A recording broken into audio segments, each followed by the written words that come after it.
So we've known each other for a long time, but we want to talk a little bit between the two of us about what we do. And I think it's an important conversation for folks who are hiring the top talent in the security industry, either as a leader or a key player in that environment. And really what I think will be of benefit to the people listening to this is to understand how do you identify and how do you get a person to lead your security function, because security is really so important nowadays. It has become more and more important. Our clients in hospitality, in healthcare, in infrastructure, in high tech are looking for someone to lead their security function. They're looking for folks to occupy those key positions. And really, there's no one that I know better in the world to discuss this. So maybe we can start by you telling a little bit about your company and what you do, and we'll take it from there. Yeah, sure. So my partner, James Butler, and I set up Telesearch about a year or so ago. We've got about 35 years of experience recruiting in this sector overall. But we're very much a niche recruiter within kind of security, intel investigations and resilience. We recruit all around the world. So I think we've done about 56, 57 countries over the years, and about 13, I think, in the last 12 months alone. And really, from kind of recruiting from niche roles in the areas I just mentioned, through to kind of global and functional leads within the corporate and security environment. So a broad range of interesting security roles in a weird and wonderful selection of locations. And you guys just focus on, and your only business is safety, security, emergency management. Is that right? Yeah, very much so. And why is that, Chris? Why focus on this segment? I mean, frankly, I kind of fell into it back in the day, but it's really enjoyable, and it's so niche. We tend to find that security guys in particular, I think they, from their former lives, quite often have their innate paranoia. They don't like speaking to people they don't know. So the fact that we've been doing this for so long means, people will pick up the phone to us. We can have those interesting conversations that others can't. And it's a really interesting and growing sector. I think, the way of the world these days, security is more important to international organizations and corporations. So it's a great place to be.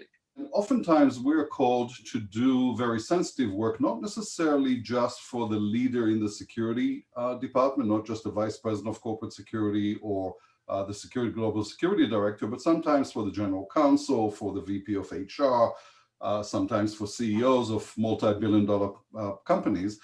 And with that, we find that we are being asked, particularly when there's a vacancy or when the company is considering initiating a new position in the security area, they come to us. And they come to us rather than go to their own corporate staffing departments in their human resources. Why do you think is that, Chris? I mean, we find that as a lot as well. I think it can be tricky, that the recruiters within corporations are obviously very good at what they do, or they wouldn't be there. But in such a niche as this, it just can be tricky to find the right profile particularly for senior roles. I think, I mentioned that paranoia. Security guys, again, often don't like speaking to people they don't know. A lot of them aren't on social media, which I think is the kind of first avenue that a lot of corporate recruiters go down. So, finding that talent can be tricky. And also then understanding what is good. I think because a lot of people are ex-government, people are blinded by the exciting names, I'm ex-CIA, for example, or MI5 over here. People are blinded by that, whereas in reality, that might not be the best profile for a particular firm. So I think it's a combination of things, really. But I think because from our point of view, we have that kind of broad experience across a long time period and internationally, we just find it easier to kind of get into the markets and understand the talent that's out there that would fit well with organizations. What you do, and we do at times as well, is just retained search. So maybe you can explain to folks what's the difference between retained search and other search. Yeah. So I think if you see a corporation advertising for a role on, say, LinkedIn, that is basically a contingency search. So it's, advertising the role, seeing who responds to it. We do that as well in terms of advertising roles. And you do get a lot of volume, but again, it might not be the best talent, because quite often the best talent is well looked after and doing very well in what they're employed to do at the moment, and therefore aren't actively looking. I guess we have a slight advantage when we advertise over corporates, because between my partner and I, we've got 50,000 odd connections on LinkedIn, say, which are all targeted within this field. So, the right market is meeting that. But the retained side is very much about targeting the talent out there. So it's covering the whole of the market.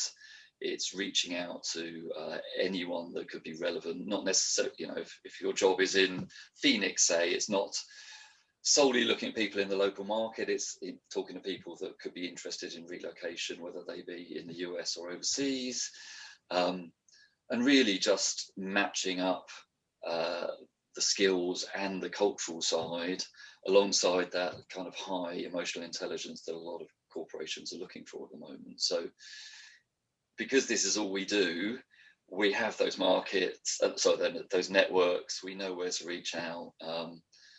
And basically, that retained element is just kind of full market coverage. So you're getting, the depth of our experience without having to do all that research that an in-house recruiter would have to do, really. I mean, again, you obviously get involved with this recruitment side as well. So it'd be great to get your view as, both a practitioner and someone who does the recruitment side, in terms of that difference between the kind of passive candidate and those that are kind of active in the market. It'd be good to get a feel for your thoughts there. Right. So it's a bit kind of a follow-up to what you just described. We know we've been in business. I've been doing security consulting since 1985, so many, many years. And you build up a relationship. It's a relationship business, as you mentioned before. Folks in the security industry come from law enforcement, from government agencies. They like to build up a relationship, and also they keep things close to the chest.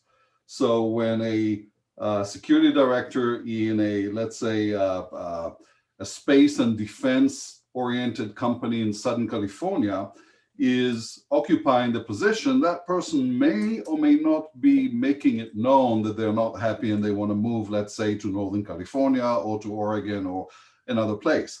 So knowing that, having a relationship with a person, having that day-to-day relationship where you work with them, you do an investigation, you do a workplace violence case, you talk to them, you work with them, there is a level of trust that's developed. And when we have a request to do a search in Northern California, we would approach the person in Southern California and say, would you be interested? Because you've told me last week when we talked about this case, how much you would like to move to Oregon or to San Francisco. Yes. And so that's a passive candidate. This is someone who is not actively going out on LinkedIn or on Indeed and checking for positions. This is someone that we need to actually approach and say, would you entertain it?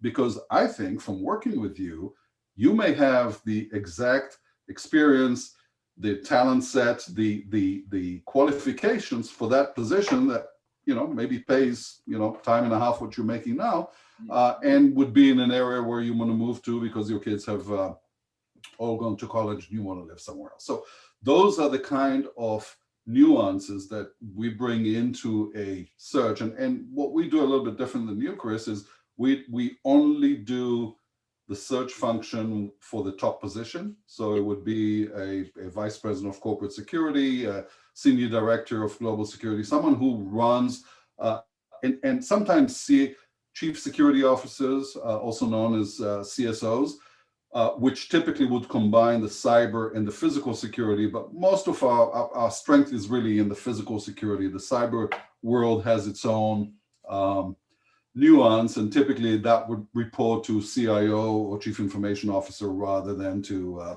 HR or legal or facilities.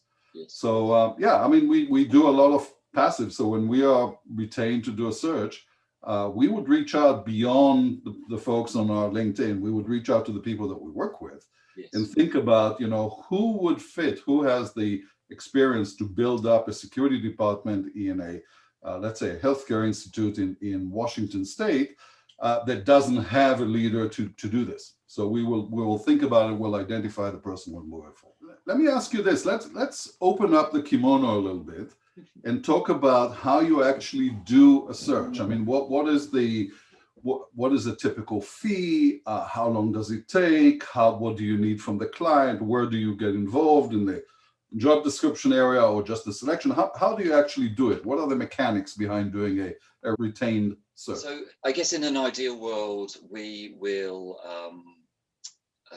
get involved with the process early on. So we are very good at helping companies develop that profile, develop that job description, because we have the understanding of the market. If they're looking for something that isn't realistic, then we can obviously let them know that.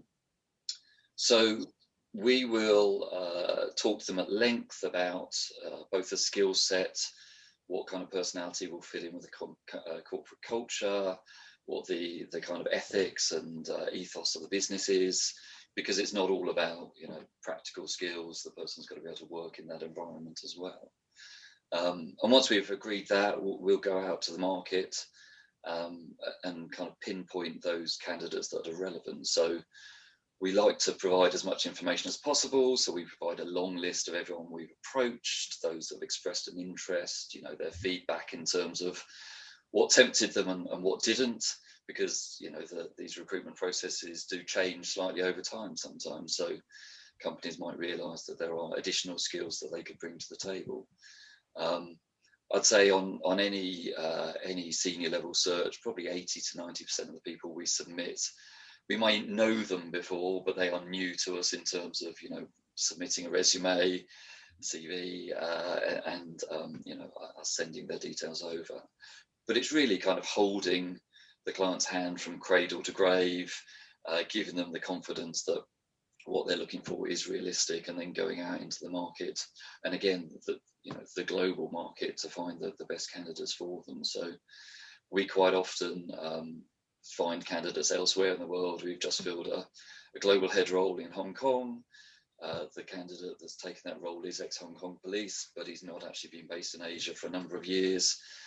But he's keen to go back. So, that is the additional thing you'll get, because he wouldn't be an obvious choice because he's based in Europe at the moment. So, yeah, it's really kind of covering all bases. So the end product is sufficient number of resumes for the company to choose from, and let's say they pick up a candidate. What happens if there is not a match?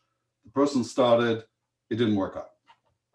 We replace them free of charge. I think most decent recruiters, I would say, would do that, but it rarely doesn't happen.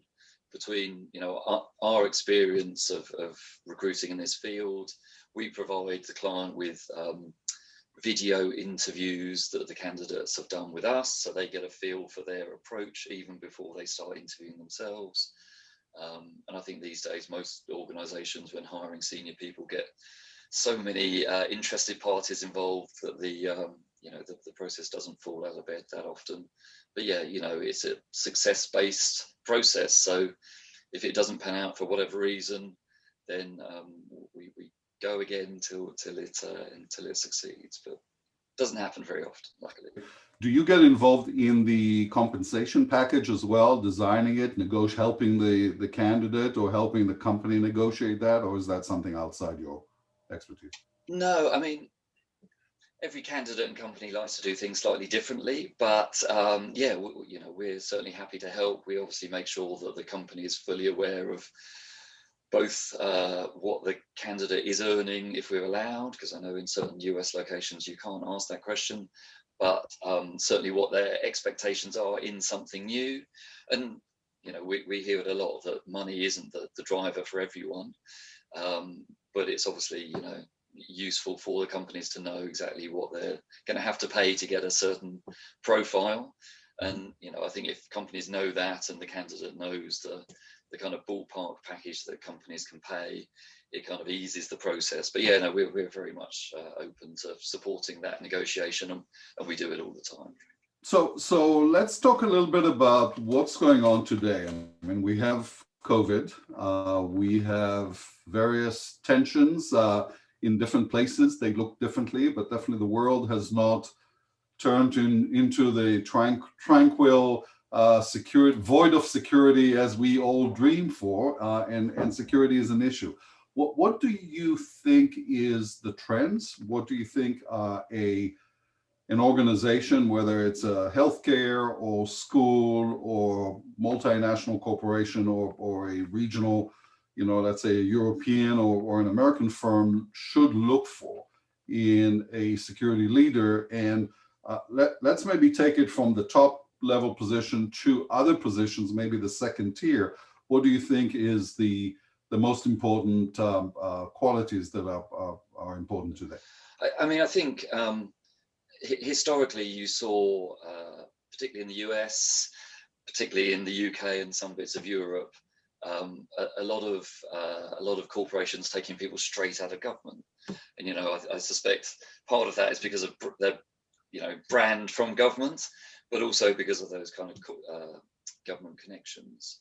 I think more and more these days you're seeing companies appreciating the corporate exposure that people have before, so maybe stepping away from that straight out of government route. And I think there's a lot of people out there that can do jobs at a senior level and develop programs and roll those programs out. So there's a lot of good experience out there. But I think what we see more and more is companies looking, as I said briefly before, is that kind of EQ, that emotional intelligence. You've got to, you might be the head of a function, but you're not the head of the company. You still have to work with more senior people than you.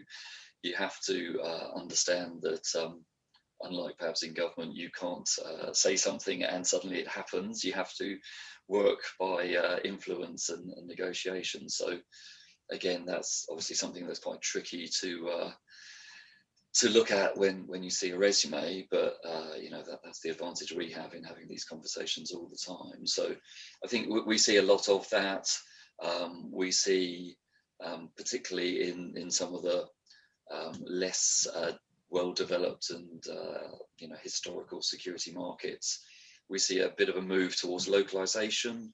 So I think historically, a lot of senior strategic security guys have been, frankly, Americans, Brits, Australians, but a lot of corporations are moving from that to local nationals, because there is a growth of international exposure within those local markets. Again, if you're recruiting from another location, it can be tricky to find those people, because quite often, again, they're not on social media. But there is some high quality local talent out there, and we seem to be hiring more and more of that for corporations. But what are your thoughts? You're seeing these guys on the ground doing the job a lot of the time. What do you think a good security professional looks like these days? So yeah, I agree with you. I think the ability to fit the culture is really, really important. Excellent. And when you tell a retired law enforcement or ex-government person your job would be to sell, they can't turn around and run fast enough, because that is a complete opposite of what they have been brought up on.